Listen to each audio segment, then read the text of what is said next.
পুনৰ উভতি আহিছে ককা দেউতাৰ নাতি আৰু হাতী ৩ জুলাইত ৰাজ্যৰ ছবিগৃহত মুকলি হ'ব ককা দেউতা নাতি আৰু হাতী দ্বিতীয় ছবিখনৰ দুটি গীতৰ শুভমুক্তি হয় যোৰহাট থিয়েটাৰত ককা দেউতা নাতি আৰু হাতীৰ নৱ সংযোজন ঘটাই পুনৰ ৰাইজৰ কাষলৈ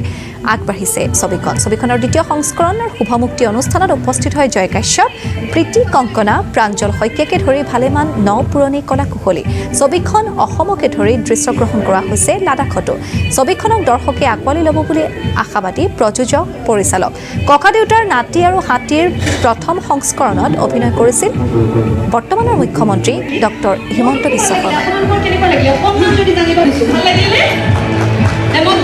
আৰু যেহেতু এই ককা দেউতা নাতি হাতী দুইখনৰ বেছিভাগ শ্বুটিং ৭৫% শ্বুটিং যোৰহাট ঠেঙাল ভৱনত হৈছে এই অঞ্চলতে গতিকে এইখন মানুহ এখন নতুন কলেবৰৰ এখন বৃহৎ আকাৰৰ সুন্দৰ ছবি এখন পাব তাহানি যেনেকৈ ১০০ দিনৰ কমত ককা দেউতা নাতি হাতী হলৰ পৰা উঠা নাছিল এইখন ছবিও সেই পৰম্পৰা সেই লিগেচিটো নিশ্চয় এতিয়াও টানি আনিব আৰু এই ছবিখন অসমৰ জনসাধাৰণ যিহেতু প্ৰথমখন আছে বুকুৱে বুকুৱে তাহানি চামৰ আৰু এইখন ছবিয়ে নতুন চাম পুৰণি চাম সকলোকে এটা বেলেগ ধৰণৰ সোৱাদ এটা দিব যিটো ককা দেউতা নাতি হাতী ২ আমি আশা কৰিম মই